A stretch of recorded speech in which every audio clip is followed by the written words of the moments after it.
Sorry, I don't mean to be distant. I'm just nervous. Please don't apologize. I feel the same way. It's actually kind of nice to know that it's not just me.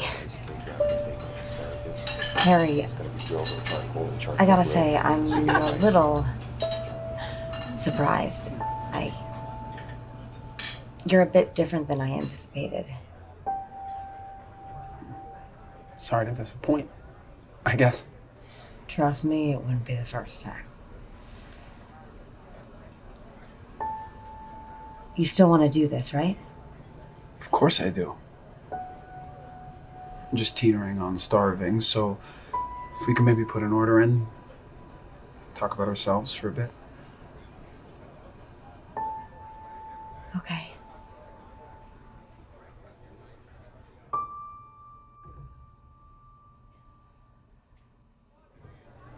Next thing I know, the damn thing just rolled on top of us. I'm gasping for air, trying to figure out which way is up and which way is down. And I just kind of black out. When I come to, she was, yeah. So, that's where the scars are from. Just a piece of glass from the window. Ouch. I'm okay now, though, physically. I mean. So she's dead? What? Your wife, she died? Yeah. No. Technically, she died 2 days later in the hospital, but I don't think it was really much of a surprise. So that's why you're here. Because your wife died. I'm sorry. I didn't know I needed like a sufficient reason to want to do this. No, listen, I get it. I mean, I've done about 5 of these, and they all end up the same way. Clearly. 5? I'm sorry. That was rude of me. I just... Stupid fucking app. I mean, what else would you expect from a fucking program on the phone? Wait. No.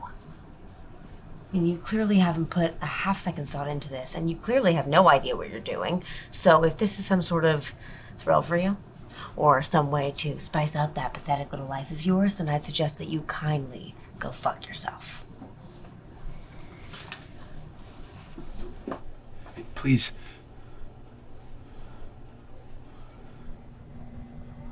I want this. I want this more than anything I can remember for as long as I have regretted being alive.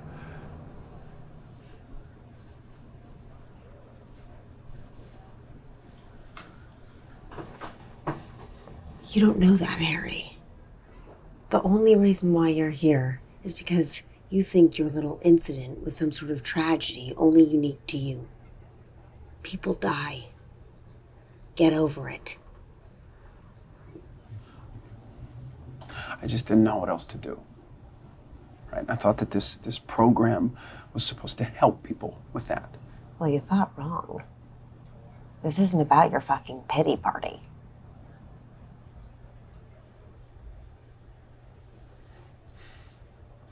Then what is it about? I don't know. Like I said, this is my 5th time doing this, and it's going about as well as you'd expect your 5th attempt at anything to go. I get that. What? Trying. You're trying, but don't you ever feel like maybe you're trying in the wrong way? Wrong way? I didn't know a program handling suicide pacts could be done the fucking right way.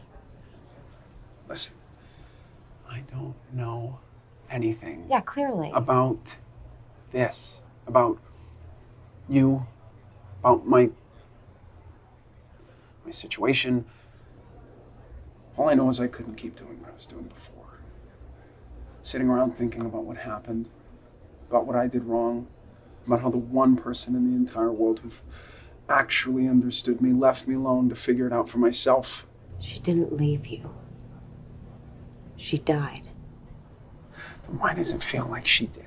This is exactly what I'm talking about. You don't actually want to do this. You just want to understand why you feel the way you do.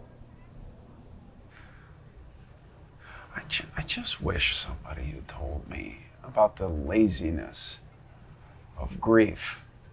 How it isn't like it is in the movies, the crying, screaming, it's rainy nights praying to some God that I do not believe in, okay? I don't do anything anymore. Even shaving is absolutely exhausting. Who am I getting ready for?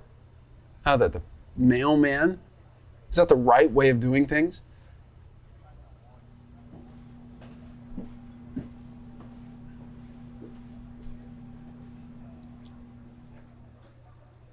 I don't think there necessarily is a right way.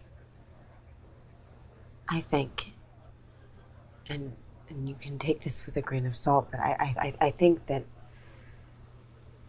maybe you just don't see a point. That thing, grief. It's different for everyone, sure, but it's dependable. It's a busy thing. But I can promise you there's a lot more gratification in finding others that know what you're going through.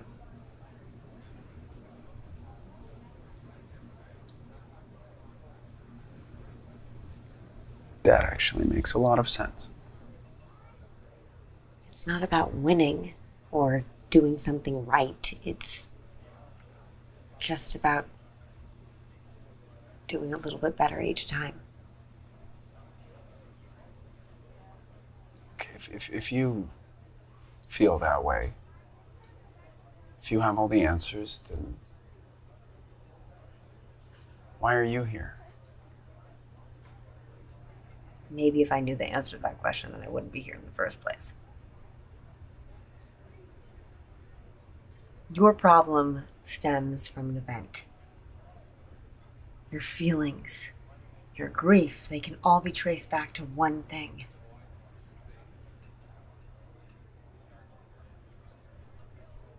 But I've been sad for as long as I can remember, and I don't really know why.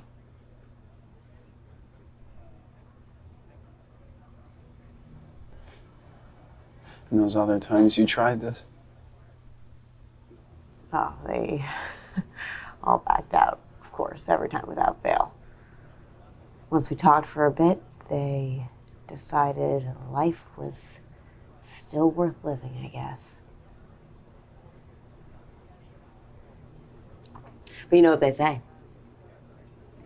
6 times the charm.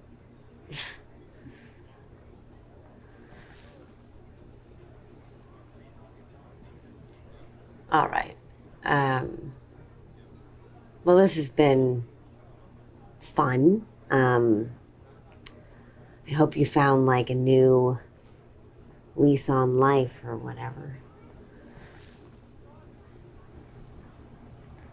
You know, she was stubborn too. Yeah, she was passionate. Even, God bless her, she would do just about anything to prove that she was right, but only because she believed in herself with every ounce of her being. And I think that's a beautiful thing. Listen, I don't have all the answers. Certainly not the ones that you're looking for, but I do know I'd like to finish dinner with you.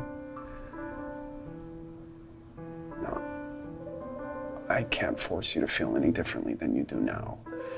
You're going through a lot. I get that, but so am I. And just about the only thing I can promise is that I'm here right now. And I'm more than happy to listen to whatever it is you feel you have to say. Some things are hard. Living, especially when you don't want to, is hard. So, we'll stay here. And we will talk about nothing that you don't want to until you've decided that maybe you've had enough. But until then, I promise, I'm right here, together with you.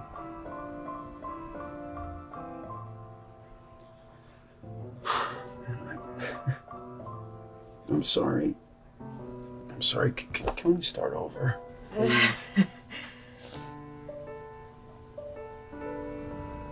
Hi. My name's Harry.